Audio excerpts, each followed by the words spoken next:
সাদেক এগ্রোতে উচ্ছেদ অভিযান চালাচ্ছে ঢাকা উত্তর সিটি কর্পোরেশন। বেলা 12টার দিকে শুরু হয় এই অভিযানের নেতৃত্ব দিচ্ছেন ঢাকা উত্তর সিটি কর্পোরেশনের অঞ্চল 5-এর আঞ্চলিক নির্বাহী কর্মকর্তা মোতাকাব্বির আহমেদ ও নির্বাহী ম্যাজিস্ট্রেট মাহবুব হাসান। তারা জানান, মোহাম্মদপুর রামচন্দ্রপুর খাল দখল করে অবৈধভাবে নির্মিত হয়েছে সাদেক এগ্রোটির স্থাপনা।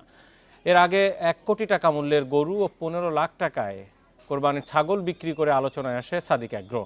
দেশের সবচেয়ে বড় এই অ্যাগ্রো ফার্মের মালিক ইমরান হোসেন। তিনি গবাদি পশুর খামারিদের সংগঠন Bangladesh dairy farmers association BDF এর সভাপতি।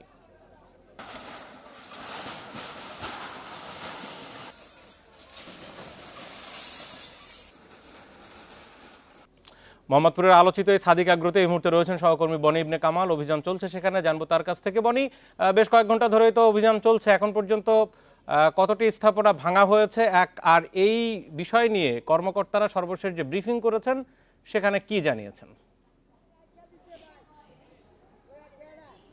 বাসায় আমরা যে জায়গাটিতে দাঁড়িয়ে আছি এই জায়গায়ও কিন্তু দখল করে অবৈধ স্থাপনা করা হয়েছিল। এখানে বসতি ছিল এবং তারা কিন্তু সকাল থেকেই নিজেদের বসতি সরিয়ে নিয়েছে। আমি যদি আপনাকে আমার বাম সাইডের অবস্থা দেখাতে চাই, যেটা সাদেক এগ্রোর মূল শেড, সেই শেডটি কিন্তু এরই মধ্যে ভাঙার কার্যক্রম শুরু করেছে ঢাকা উত্তর সিটি কর্পোরেশন এবং এক প্রকার তছনছ করে ফেলা হয়েছে। আমরা যতদূর দেখতে পেয়েছি, আমরা কাউন্সিলর সঙ্গে কথা বলছিলাম, এই এলাকার কাউন্সিলর আসিফ সাহেব, তার সঙ্গে কথা বলছিলেন। তিনি আমাদেরকে বলছিলেন যে দীর্ঘদিন ধরে আসলে এই জায়গাগুলো দখল করে এরকম এগ্রো এবং হইতেছে যে বসবাসের বিষয়টি সেটি ছিল, কিন্তু সেটি আসলে শেষ পর্যন্ত যেন না থাকে সে বিষয়টি নিশ্চিত করার জন্য এই অভিযান।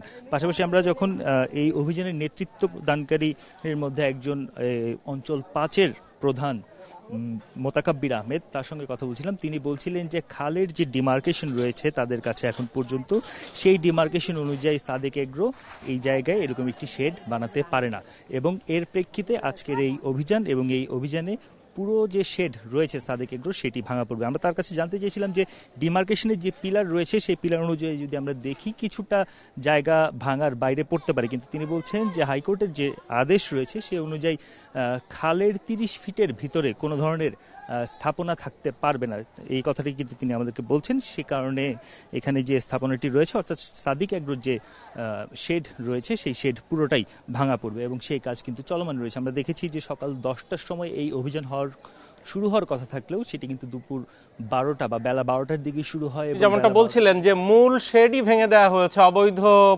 স্থাপনা হিসাবে, সরকারি জায়গায় সেই হিসেবে। তার মানে বলাই যায় যে পুরো স্থাপনাটি, মানে পুরো এগ্রোটির আসলে বেশিরভাগই অবৈধ ছিল। যদি তাই হয়, এখানে সরকারের মোটামুটি বেশ বড় বড় কর্মকর্তারা, সিটি কর্পোরেশনের অনেকেই এখানে আগে গেছেন, কেউ কি দেখেননি আগে? এতদিন ধরে কেন সময় লাগলো?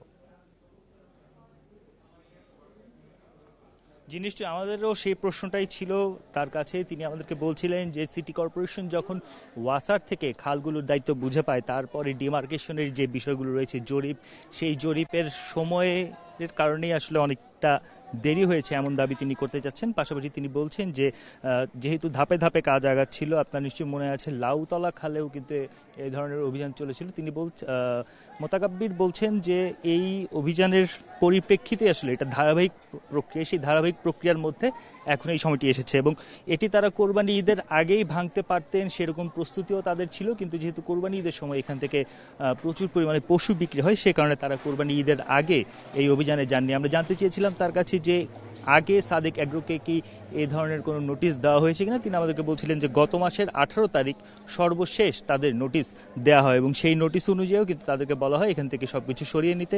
যেহেতু তারা সরিয়ে নেয়নি, সেই প্রেক্ষিতেই আজকের এই অভিযান পরিচালনা করা হয়েছে এবং এই অভিযানে এখন পর্যন্ত আমরা যেটা দেখছি যে আপনি দেখতে পাচ্ছেন যে আসলে সবই। ছোট করে জানতে চাই, এখানে অনেক দামি দামি গরু ছিল, অনেক মানে গুরুত্বপূর্ণ ব্লাড লাইনের গরু তিনি বিদেশ থেকে এনে বিক্রি করেন, সেগুলো এখন কোথায়? সেগুলো এখান থেকে সরিয়ে নেওয়া হয়েছে। আপনি জানেন যে সাদেক এগ্রোর কিন্তু 2টি স্থান রয়েছে, এখানে একটি এবং আরেকটি আছে আর একটু দূরে, সেই জায়গায় নেওয়া হয়েছে বলে আমরা পর্যন্ত শুনতে পেরেছি। তবে এখন পর্যন্ত আমরা যেহেতু ওখানে যেতে পারিনি, আমি আপনাকে 100% কনফার্ম করতে পারছি না। তবে আমরা এখন পর্যন্ত এখানে যারা কর্মচারী রয়েছেন তারা অফ দ্য রেকর্ড আমাদেরকে যা বলছেন, তারা বলছেন যে এখান থেকে অন্যত্র সরিয়ে নেওয়া হচ্ছে এবং প্রয়োজনে ক্ষেত্র বিশেষে অন্য কোনো ফার্মেও নেওয়া হতে পারে এমন তথ্য আমাদেরকে তারা দিচ্ছেন। এবং আমরা সাদেক এগ্রোর কর্তৃপক্ষের সঙ্গে যোগাযোগ করার চেষ্টা করেছিলাম। সাদেক এগ্রোর যিনি মালিক ইমরান হোসেন, তার কোনো হদিস আমরা পাই আমরা ফোনেও অনেকবার ট্রাই করেছি, কিন্তু তাকে ফোনেও পাওয়া যাচ্ছে না। আমি আপনাকে একটু জানিয়ে রাখতে চাই বাসার, এখানে এই যে ডেইরি ফার্ম অ্যাসোসিয়েশন আছে তার যে সাধারণ সম্পাদক শাহ ইমরান তিনি এসেছিলেন, তার সঙ্গে আমরা কথা বলছিলাম। তিনি কিন্তু দাবি করছিলেন যে সাদিক এগ্রোর যে স্থাপনা সেটি আসলে আইনগতভাবেই হয়েছে, বৈধভাবেই হয়েছে। তিনি এমন একটি দাবি করার চেষ্টা করেছেন। পাশাপাশি তিনি এটাও বলার চেষ্টা করেছেন এই যে গরুগুলো আনা সেগুলো আসলে আনা বৈধ, তিনি তেমন একটি দাবি করার চেষ্টা করেছেন। আমরা যখন পাল্টা প্রশ্ন করি তাকে, তখন তিনি এই বিষয়টি এড়িয়ে যাওয়ার চেষ্টা করেন।